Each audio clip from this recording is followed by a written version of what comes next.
Maithili express की शानदार प्रस्तुति। Music by DJ Gudduraj. की बताइयो तोरा मैया नैना चार हो गेलौ। की बताइयो तोरा मैया नैना चार हो गेलौ। उ कॉलेजिया बाली छोड़ी से हमरा प्यार हो गेलौ। उ कॉलेजिया बाली छोड़ी से हमरा प्यार हो गेलौ।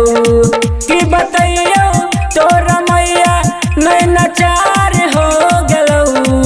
उ कॉलेजिया बाली छोड़ी से हमरा प्यार हो गेलौ। उ कॉलेजिया बाली छोड़ी से हमरा प्यार हो गेलौ। खुशी रिकॉर्डिंग स्टूडियो बलुआहा।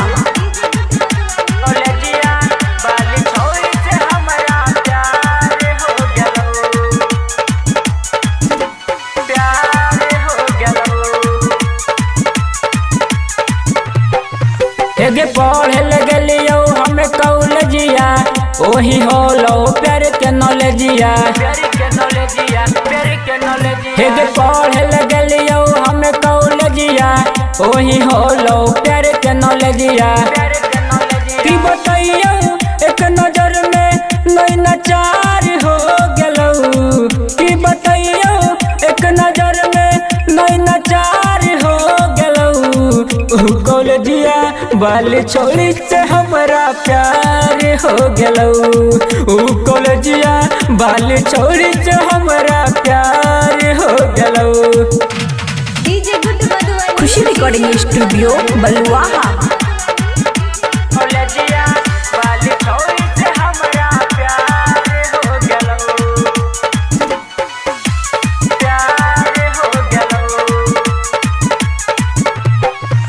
गे अब नहीं हमरा होबो सवर गे पढ़े लिखे के नहीं हो फिकर गे।